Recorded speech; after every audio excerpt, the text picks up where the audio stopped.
should know and follow his work up out of, he's with the Vineland Research and Innovation Center. And actually, if you're coming to Cultivate this weekend, I'm not sure when you're putting the podcast up, but Michael's going to be speaking on microbials this weekend at Cultivate, as well as I am. I'm doing a presentation on how to integrate microbials Just so with much info, man. traditional chemistries to use them for biocontrol agents. But Michael Brownbridge has actually been doing research up at the Vineland Research and Innovation Center, looking at equipment and how does putting Bavaria, bacillus, and things like that through this equipment, and how does it affect it. And generally, it's heat and pressure are two of the issues. But for just regular sprayers, it's usually not a problem. It's with these foggers where they have really high PSI and you get the heat cooks and kills them. Yeah, I looked at this was probably almost a decade ago. I looked at some compost tea through a fogger, and it destroyed everything. Even the bacteria was. Yeah, well, there's cold foggers, and Dram makes one. And again, that's the stuff. If you can probably put a link in this for the work that Michael's been doing on testing the stuff. Okay.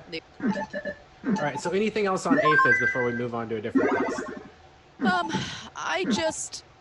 Just ID. I'm willing to help everybody. You guys know that because you guys are taking full advantage of me, which is okay. But, just count legs. If it has 8, it's a mite. If it's got 6, it's a spider. I mean, it's a spider. What am I saying? It's an insect if it has 6. If there's, antenna, insects have antenna. Just basic things like that. And that's why, I'm not going to completely promote myself, but yes, come to one of my classes that does basic insect ID so that you guys can learn this stuff. That was really interesting, man. That was insane. Hello and a very warm welcome back to the garden. Now, with the new season gradually getting underway, I thought it'd be the perfect time to talk about pests and one of the easiest ways to help reduce issues.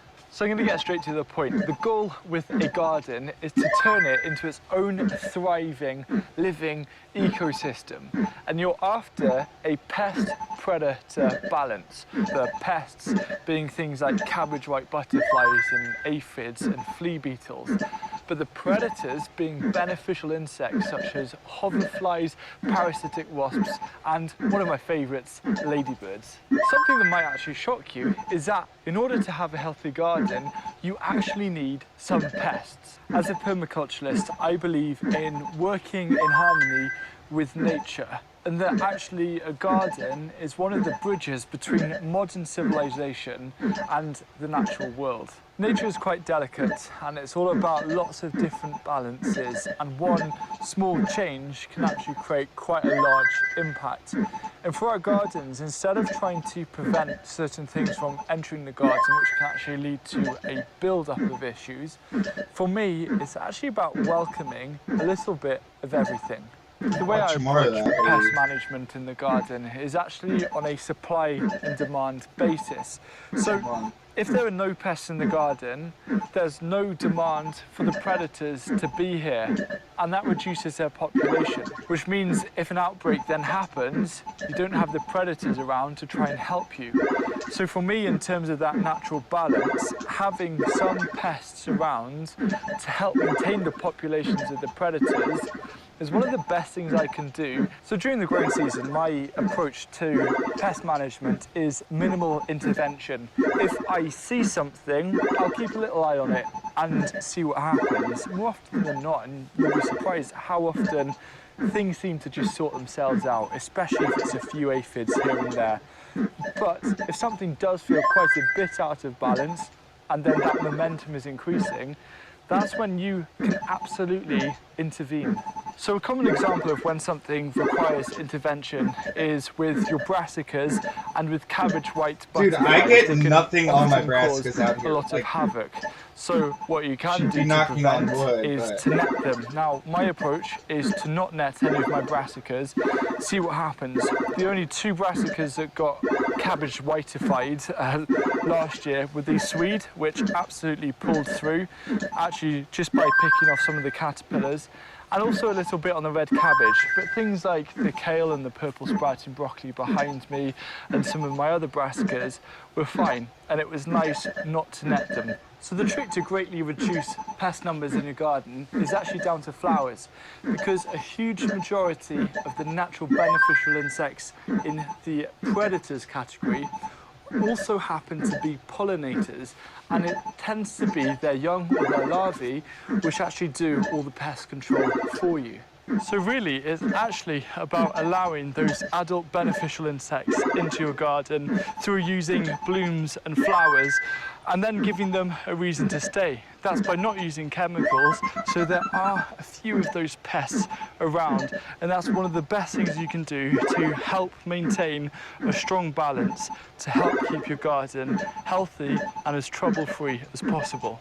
So I'll give you a couple of examples. Hoverflies, which are excellent pollinators, their larvae actually go after aphids and these small insects called thrips, which also suck sap from stems and leaves, but are far less damaging than aphids. And there are some parasitic wasp species that actually target cabbage white butterfly caterpillars. And they're a parasite, so what happens is that they lay their eggs into the caterpillar and their larvae kind of eat their way out. It's very gruesome, but it is effective. Now, it's not going to completely change everything, but for me, how I approach it is every little helps. I know that's definitely trademarked by some supermarket chain, but in terms of the garden, every little bit does help, and it does add up. I actually see pests and diseases as quite a useful tool to show me what I'm doing right and perhaps what could be improved in the garden, because all they are really is nature's way of weeding out the weak. Pests and diseases always target the weakest plants. I just wanted to show you a quick example in the polycrop. So this kale plant behind me is covered with green fly. In fact, it has been all through winter, and we've left them in place to see if they would spread. But they've only stayed on that very single plant. There's plenty of sources all around here where green fly could take hold of. There's nasturtiums, there's Swiss chard, there's all sorts of other kale and brassicas. But it's a perfect demonstration how pests like to just focus on the weakest of plants. So very often, if you actually see pests concentrated on a single plant where there might be quite a few of a crop, the best way is just to pull it out. I'm now going to quickly rattle through a list of around 8 really good, and they're all edible, herbs, flowers and weeds that are particularly suited for attracting those beneficial predators to the garden. And I'll start with one that I'm right next to here, especially earlier on in the season.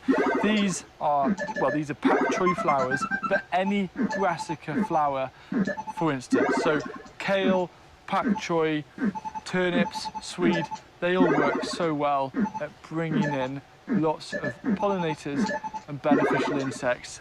Second is coriander. It's known to bolt quite quickly, but instead of pulling out the plant, let it run to seed, i.e. flower. The flowers are so beautiful and delicate, and they are really good at attracting many pollinators.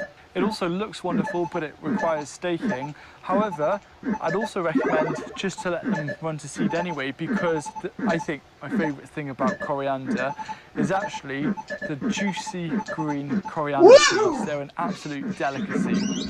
Next is dandelions. So you might have heard of things like no mo may, fucking shaking, dandelions and other wildflowers. Well, dandelions are also very good at attracting ladybirds. Holy shit. So if you have a few dandelions on your path, leave them be. Oh my god, dude. On the theme of ladybirds, another weed is nettles. Totally edible, totally fantastic for all sorts of wildlife. Thank you. I need a cigarette after that one. Ladybird larvae.